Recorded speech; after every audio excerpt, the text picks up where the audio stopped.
Hey everybody out there, this is our April 16th Fishroom diary entry. Let's do this. Hope everyone's been doing good this week. I am doing very well because I just started my vacation from work. I'll go back to work till next Wednesday. Pretty excited about that. So, our saltwater tank, the 75. I know I need to scrub it. It's a little dirty on the sides, but we added a cleanup crew. From reefcleaners.org is where we ordered it from. Let's see if I can get some of these guys. I can post a link. Hey, look at this. There's the maroon clownfish. He's doing good. Here's a little snail. Yeah. There's a couple of these little guys. Some of those ones I call zombie snails, the ones that they just poke out of the substrate and come out when there's food. Got some of those in there. Here's a guy there. Oh, where is he? There's that guy. Anyhow, yeah, we got a cleanup crew in here, so that's going good. The maroon's doing okay. We still got a lot of this red stuff. I'm not sure if that's diatoms or just plain old algae. It's a snail on the power head. But everything's going good with this. The tank below, the severums, they're starting to show some real nice color. And there's one hiding with the catfish. Now, this tank's got a lot on it. Yeah, all that stain on the outside. I haven't done this one yet. I did the big tank water changes yesterday. Did one of the 55s today. But I haven't gotten to this one yet. Maybe tonight though. So nothing new in this one. Just the severums still growing out, the 3 of them. The saltwater, the new addition would be the cleanup crew. We need to start looking at corals for that. Testing none of these set up yet, but I think I'm gonna set one up in the near future. Let's go over to the goldfish tank. Goldfish are doing really good. Just did a water change on this one yesterday. The shabumpkins, I feel like they're getting really big. I mean, obviously not big, but they're growing fast. The comet or standard guy, he's doing real good. Everyone's growing nice in this tank. We literally just, their feeding routine is we give them a little pinch pretty much whenever we feel like it when we walk by throughout the day. The nitrates are real low in this tank because obviously it's 240, not including the wet dry sump, and they're so small right now. I thought about getting some. I think I looked up a couple fish that were either cold water or could handle cold water to pair up with goldfish. One of the schooling fish I saw that I liked, I think it was called a rosy barb. And I wanted to get a school of them, but Shelby's not a big fan of them, so we might not do that. Also a weather or dojo loach, they look neat. I might get one of them. Again, Shelby didn't like the idea too much adding anything with them. I thought it would be fun, add some movement, but I'm not sure, we're undecided. But they're growing real nice and I'm happy with them. This tank is still, it's really like all that cloudiness as I just finished a water change. This, nothing new in here, just the blue angel is doing real good. And the 5 tiger stripe silver dollars. Now I almost thought these guys were big enough to go in the 55, or excuse me, into the 560 with the big boys.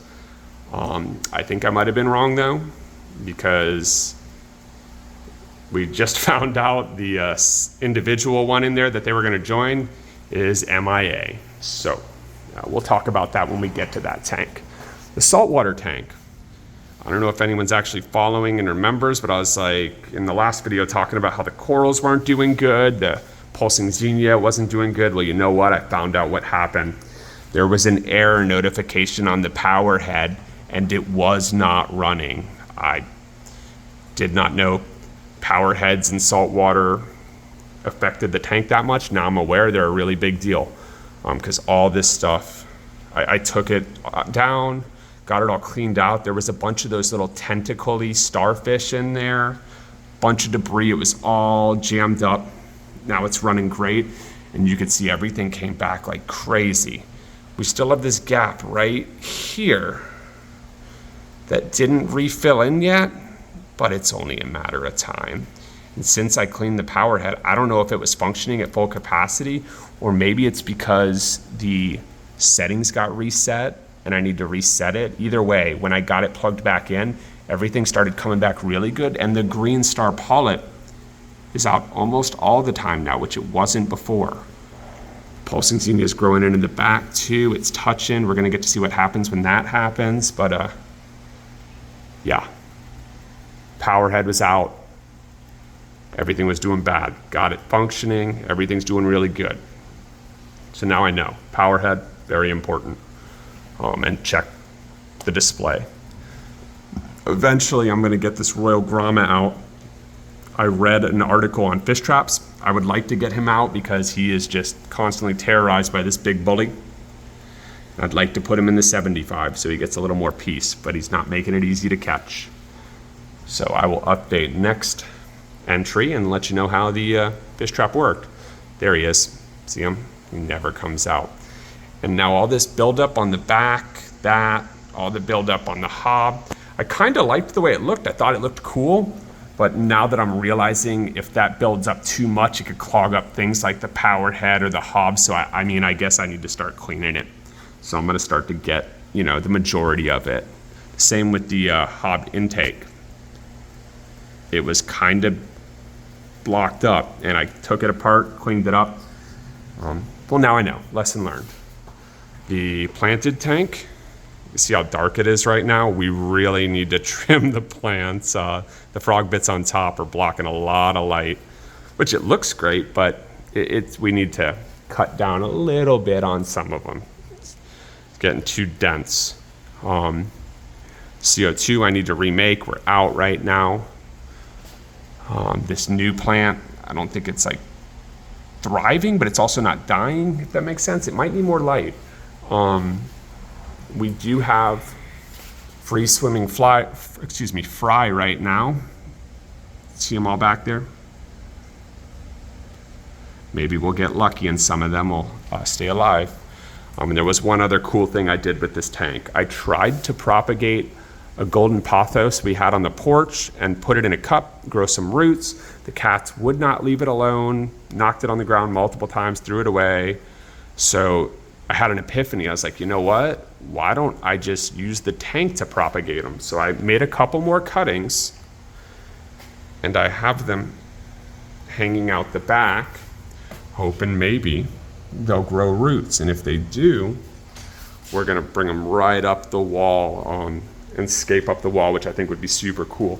You could see these frog bits. Let me move this. The hinge broke a long time ago. The frog bits, you can see they're really, they're going pretty crazy. So probably clean some of those out tonight. I mean, I think they look really cool, but it's to the point where I think we need to trim them a bit. Like they almost were growing through the crack and stuff too. So that's going okay. Let's get to the big tank. I'll tell you what happened here. Today we realized, the single tiger silver dollar that was growing in here, that was the only one that survived when we initially stocked the tank. He's MIA. I'm pretty sure Bissell ate him. No more than a week ago, the Geophagus spheni that was in here and doing good, he disappeared too. Now, recently I noticed there was too much food left over when we were feeding, and I cut back on the food. I've been calculating how much actually this scoop right here, it's a, let's find out. It is a tablespoon.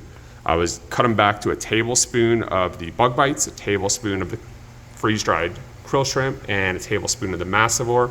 Well, we've had 2 fish turn into snacks since, so Bissell primarily eats the massivore pellets, so I'm gonna bump it up to 2 tablespoons of that. You learn, that's how we learn. I rather learn from a fish or 2 turning into a snack than keep overfeeding, because I don't want the nitrates to spike because of that. There would be food like still left over after like 10 minutes, and I was like, all right, that's too much, and the whole tank would be cloudy.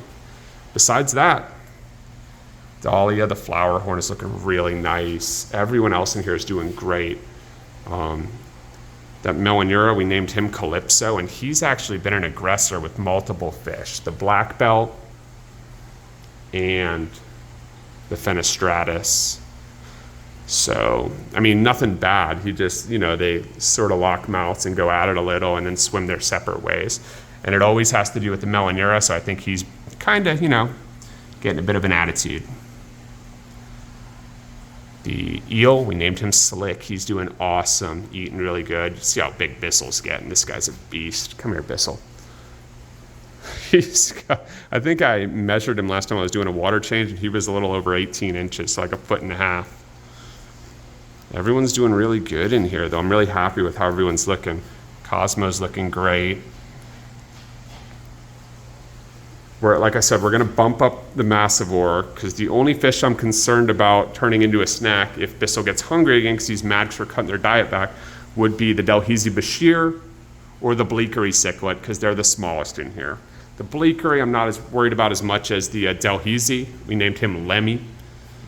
And, he's growing good, but he's the only one that I could see physically, could actually turn into a snack.